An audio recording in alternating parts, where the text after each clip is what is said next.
کہ this is not your mandate. Kakar sahab کہاں ہے مولانا فضل الرحمان صاحب؟ کیوں نہیں بول رہے آپ؟ قائد اعظم رحمت اللہ علیہ کے نظریات پر حملہ بھی ریاست سے بغاوت کے زمرے میں آنا چاہیے. اور قائد اعظم کو جا کے آپ تہمتیں لگا رہے ہیں ان کی پالیسی کا. سر میں آپ کو کیٹیگوریکلی کہتا ہوں اس کے بعد میں گرفتار بھی کیوں نہ ہو جاؤں.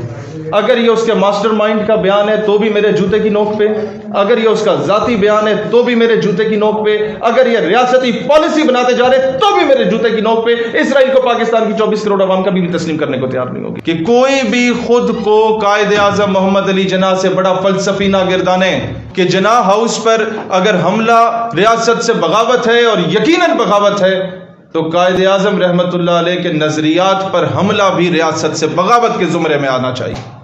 آپ کا مینڈیٹ ہے الیکشنز کروائیں اور تشریف لے کے یہاں سے جائیں. گھٹیا سی نیسٹی اسمائل چہرے پہ لا کے ٹائی لگا کے آپ یہ بول رہے ہیں کہ جناب وہ ایک سیاستدان تھے تو وہ تو بھائی جان آپ ایک پرچی پہ بنے ہوئے وزیر اعظم ہیں. This is what you are up to. ایک کونسلر کا الیکشن آپ بلوچستان میں زوب سے لے کے پشین تک یا ڈیرہ بگٹی سے لے کے کوئٹہ تک آزاد حیثیت میں کھڑے ہو جائے تو کونسلر بھی نہیں بن سکتے. آپ کو پرچی پہ وزیر اعظم بنایا گیا. 5 اسٹار ہوٹلز میں آپ بڑے بڑے صاحبان کو ٹائیاں لگا کے وہ جو پریزنٹیشنیں منہ ڈنگا کر کے انگریزی میں دیا کرتے تھے اس بیس پہ آپ وزیر اعظم بنے اور قائد اعظم کو جا کے آپ تہمتیں لگا رہے ہیں. یہ بہت بڑا عہدہ ہے، دنیا کی واحد ایٹمی ریاست کے وزیر اعظم کا ہوتا. لیکن when it comes to محمد علی جناح رحمت اللہ علیہ تو Quaid Azam was not only the founder of Pakistan. Quaid Azam ہمارے مرشد ہیں. قائد اعظم کی وجہ سے آج ہم ایک آزاد فضا میں سانس لے رہے ہیں جس پہ تم لوگ قابض ہو. قائد اعظم کی وجہ سے آج ہم عید منانے کے قابل ہیں. آج جہاں چاہیں گائے کو ذبح کر دیں، نہیں تو لوگوں کے گردن اور بچے ذبح کیے جاتے ہیں ہندوستان میں. اور اگر تمہیں قائد اعظم کا حیا نہیں ہے تو پھر جاؤ کسی بنیے کی گاڑی کے ٹائر صاف کرو ہندوستان میں جا. دکھ کی بات یہ ہے کہ آج 1 مہینہ کمپلیٹ ہو چکا ہے. انیلا علی نے 1 مہینہ پہلے امریکہ میں کھڑے ہو کے کہا کہ میں پاکستان کو ریپریزنٹ کرتے ہوئے کہہ رہی ہوں کہ میں یہودی بھائیوں کے ساتھ کھڑی ہوں، اسرائیل کے ساتھ کھڑی ہوں اور حماس کو دہشت گرد کا. اس جلسے میں یہ اعلان کیے جا رہے تھے کہ آخری فلسطینی بچے کے قتل عام تک جنگ جاری رہے گی. اس جلسے میں انیلا علی نے یہ بات کی. ابھی تک اس کا پاسپورٹ سیز نہیں ہوا، ابھی تک اس کی نیشنلٹی کو کینسل نہیں کیا گیا. یہ کس بات کا پیش خیمہ ثابت ہو رہی ہے؟ جان اچکزئی نے جو بیان دیا کہ پاکستان امریکہ کو دوبارہ فضائی اڈے دے. مجھے بتائیں آپ چاہتے کیا ہیں؟ جان اچکزئی صاحب نے اے پی ایس کے بچوں کے لاشیں اٹھائے تھے. اے پی ایس کی پرنسپل جسے زندہ جلایا گیا تھا، اس کے بیٹے نے ہمارے ساتھ یونیورسٹی میں پڑھا تھا. میں اسے آنکھیں نہیں ملا سکتا تھا، اسے دور سے دیکھتا تھا تو میری آنکھوں میں نمی آ جاتی تھی. میں جانتا ہوں، میں نے عادل رؤف اور بریگیڈیئر عبد الرؤف کے جنازے اٹھائے ہیں جنہیں بریڈ لائن اٹیک میں 84 لوگوں کو شہید کیا گیا تھا.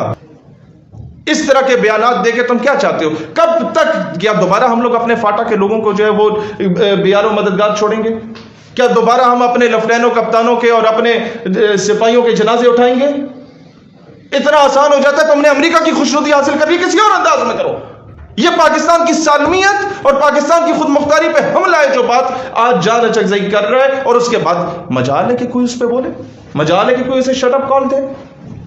کہاں ہے مولانا فضل الرحمان صاحب؟ کیوں نہیں بول رہے آپ کہ مرشد میں لڑ نہیں سکا پر چیختا رہا، خاموش رہ کے ظلم کا حامی نہیں رہا. بلکہ نہیں، ہم نے غلام پیدا کرنے ہیں کہ یہاں آپ کا وزیر اعظم پینٹ کوٹ اور ٹائی لگا کے کھڑا ہوا ہے اور اس کا جو دروازہ کھول رہا ہے اور جو اس کو کھانے پیش کر رہا ہے اس نے جناب علی جناح کیپ پہنی ہوئی ہے.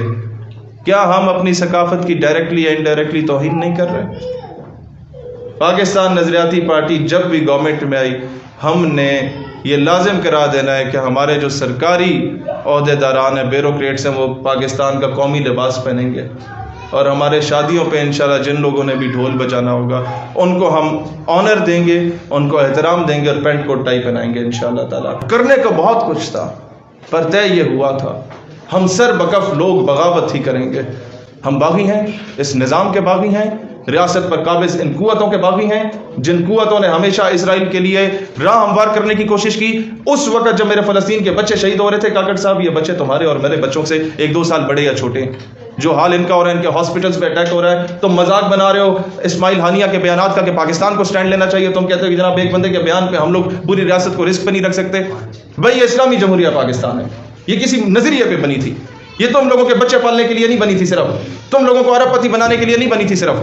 لہٰذا آپ لوگوں نے تو عوام میں آنا نہیں ہے، آپ عوامی نمائندے نہیں ہیں، آپ سلیکٹڈ لوگ ہیں. آپ انگریزی کی پریزنٹیشنیں دے کے، ڈنگا منہ کر کے، ٹائی لگا کے پریزنٹیشن دے کے لوگوں کو، بڑے بڑے صاحب کو امپریس کر کے وزیر اعظم بننے والے لوگ ہیں. سرینا کوئٹہ میں پریزنٹیشن آپ دیا کرتے تھے.